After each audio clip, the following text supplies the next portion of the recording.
नमस्कार, आदाब, सत श्री अकाल। मेरा नाम है शोभित गुप्ता और मैं आपका स्वागत करता हूँ टीम 7 ड्रीम्स इंडिया के ऑफिशियल चैनल पे। आज हम आपके सामने लेकर आए रिलायंस इंडस्ट्री केस स्टडी की पार्ट 2 वीडियो। जिन लोगों ने पार्ट 1 वीडियो नहीं देखी है, आप पहले जाके पार्ट 1 वीडियो देखें, उसके बाद आपको समझ में आएगा कि हमने पार्ट 2 वीडियो क्यों बनाई है। और पार्ट 1 वीडियो रिलायंस इंडस्ट्री की बेसिक हिस्ट्री और उन सब के बारे में है। वो देखने के बाद आपको ये वीडियो देखने में और काफ़ी मज़ा आएगी। तो आप जाके पहले वो वीडियो देखिए और अगर आपको वो वीडियो पसंद आए और आपको हमारा कंटेंट पसंद आ रहा है, तो लाइक, शेयर, सब्सक्राइब ज़रूर कीजिएगा। आइए आज की वीडियो की शुरुआत करते हैं। तो आज हम क्या-क्या इस वीडियो में कवर करेंगे। हम सबसे पहले कवर करेंगे different verticals of Reliance Industries और फिर उसके बाद हम देखेंगे detail analysis of their chemical oil to chemical business. अभी जैसे हमने आपको पिछले वीडियो में बताया था कि रिलायंस इंडस्ट्री अलग-अलग डोमेन में काम करती है, उनके डिफरेंट वर्टिकल्स है बिजनेस के। तो ये इनका वन ऑफ द डोमेन्स है ऑयल टू केमिकल बिजनेस। हम आज उसके ऊपर डिटेल एनालिसिस करेंगे।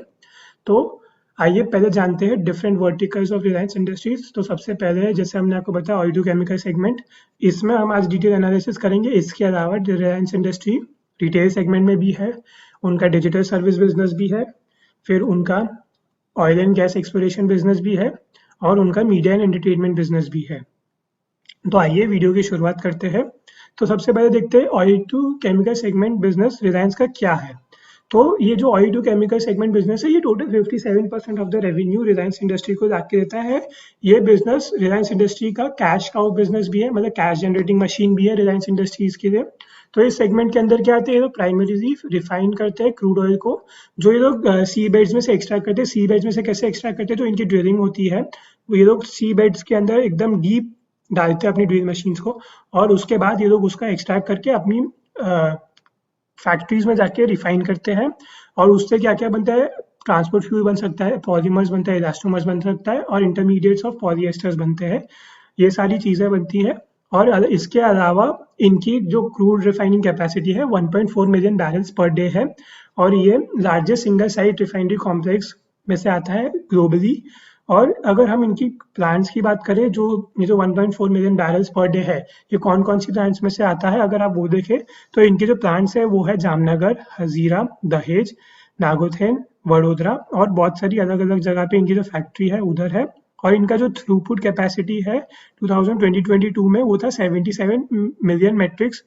और उसके अलावा उन्होंने उसका 89% सेल किया था। और ये जो सारे प्रोडक्ट्स की जो लिस्ट आप देख रहे हैं, जैसे LPG, propylene, naphtha, gasoline, jet aviation turbine fuel, superior kerosene oil, sulphur, petroleum, coke और हाई स्पीड डीजल, ये सारे जो है ये उनकी जामनगर की जो फैक्ट्री साइट है उसमें प्रोड्यूस होते हैं ये सब।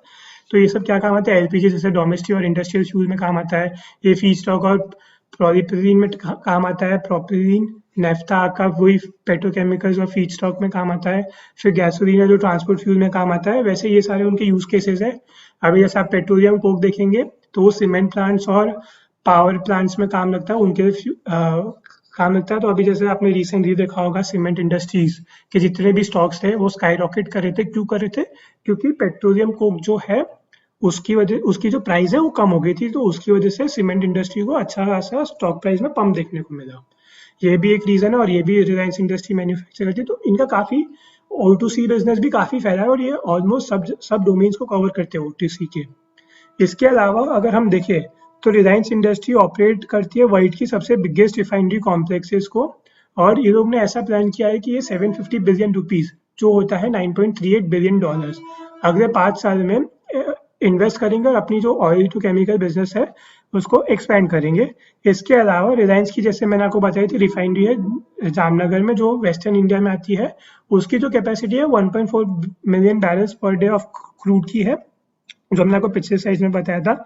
इसके अलावा रिलायंस ने एक एम्बिशियस टारगेट अपना सेट किया है नेट कार्बन जीरो करने का 2035 तक का, जो कि हमारे honourable prime minister Shri Narendra Modi ji ने एक उनकी कॉन्फ्रेंस में बताया था कि ये 2070 तक इंडिया का जो नेट कार्बन एमिशन है उसको जीरो करना चाहते हैं। तो सारे इंडस्ट्रियलिस्ट उसको सपोर्ट कर रहे हैं, उनकी मदद कर रहे हैं। तो ये इसलिए इन्होंने अपना ये टारगेट सेट किया है। और इसके अलावा रिलायंस अभी एक मैक्सिमाइज करिए अपनी स्ट्रैटेजी को, जो ऑयल केमिकल इंटीग्रेशन करेगा। इससे क्या होगा, जो रिलायंस की जो दो चीज़ मैन्युफैक्चर करती है रिलायंस, जो पॉलीएस्टर और विनाइल चेन्स जो मैन्युफैक्चर करती है। ये 2026 तक उनकी और नई फैसिलिटीज आएंगे और उसके ऊपर और एक्सपेंशन करेंगे, और इनकी जो एग्जिस्टिंग यूनिट है उन सब में कार्बन फाइबर प्लांट्स भी सेटअप करेंगे, और इसकी वजह से इनको बहुत बूस्ट मिलेगा। इसके अलावा रिलायंस इंडस्ट्री की जो रिफाइनरी चर्न है, जो रिफाइनरी है वो 1.4 MMBPD मतलब मिलियन बैरल्स पर डे जो क्रूड ऑयल होता है, उसकी डिमांड कैसी है, बहुत बढ़ गई है, अभी हायर हो गई है।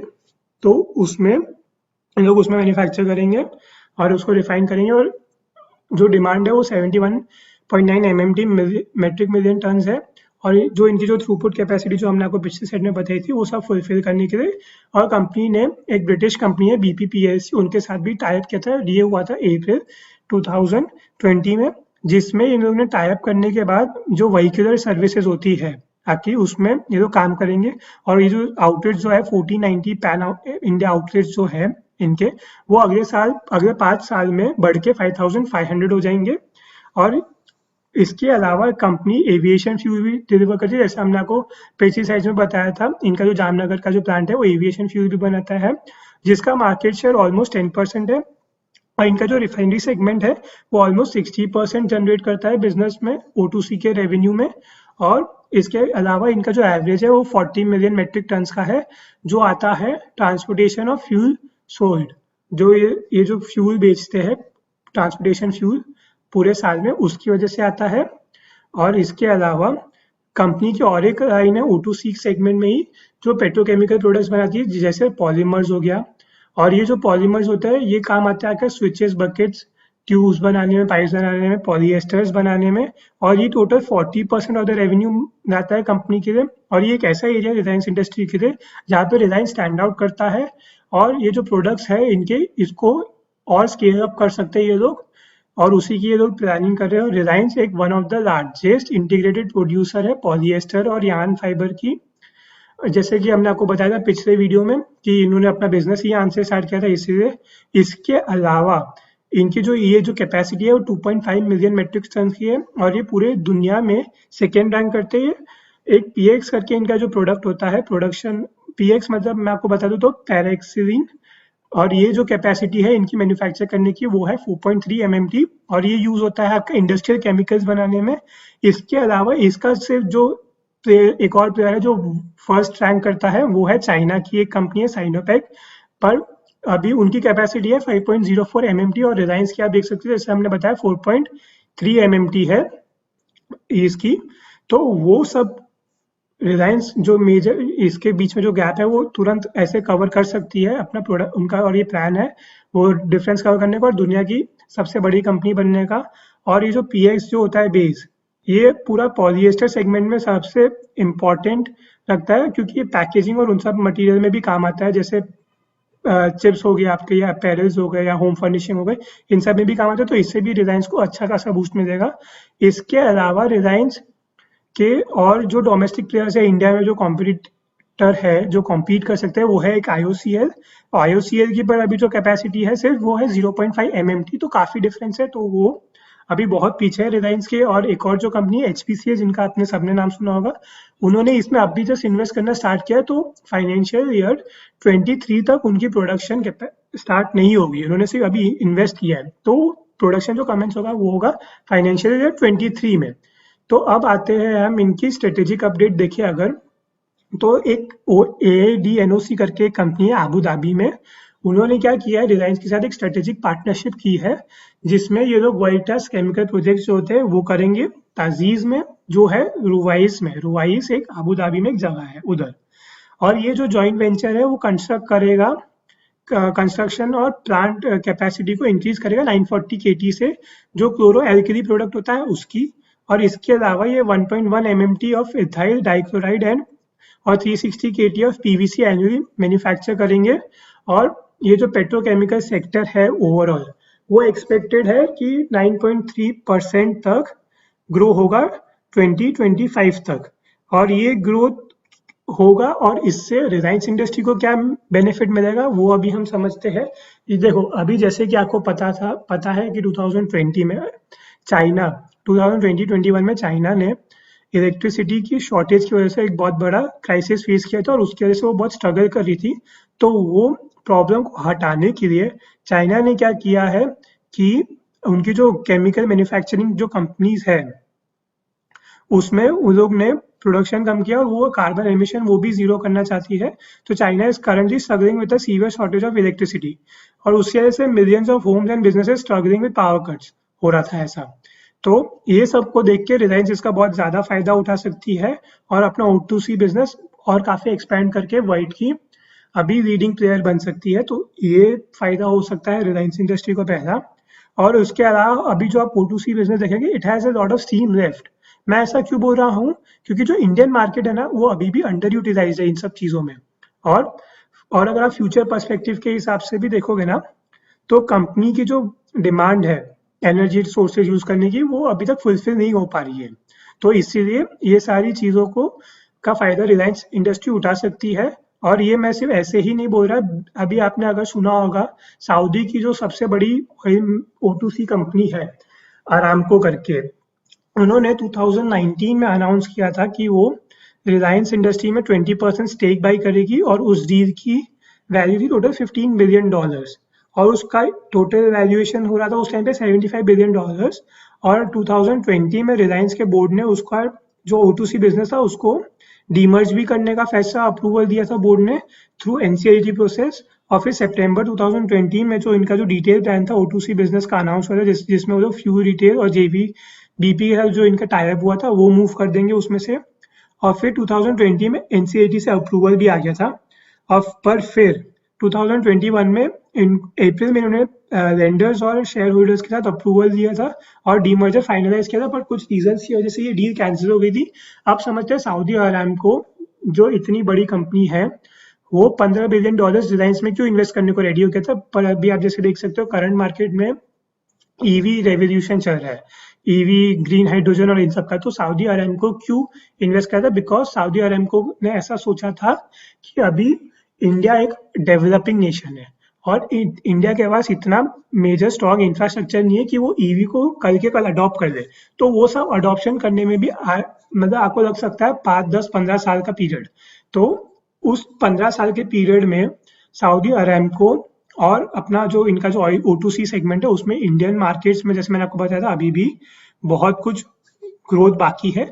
तो सऊदी अरामको ने सोचा था कि हम वो सब कुछ कैप्चर कर लेंगे इसके थ्रू। इसीलिए ये डील सऊदी अरामको ने प्रपोज की थी रिलायंस को, बट फिर वो डील कैंसिल हो गई थी। तो अब आप इस वीडियो से आपको ये पता चल रहा है कि अभी भी जो रिलायंस का O2C बिजनेस है उसमें काफी फ्यूल बचा है और इसलिए इसको कैश काउ भी माना जाता है और कैश जनरेटिंग बिजनेस भी माना जाता है। और इसी बिजनेस की वजह से आज जो रिलायंस ने एक्सपेंड किया है जैसे इनके रिटेल बिजनेस में या जियो प्लेटफॉर्म्स पे या फिर इनका जो डिजिटल बिजनेस है इन सब पे भी इसी के थ्रू ही हो पाया है जो इसका जो रेवेन्यू आया है और उसके हेल्प की वजह से बाकी सब चीज़ों को लेवरेज कर पाई है कंपनी।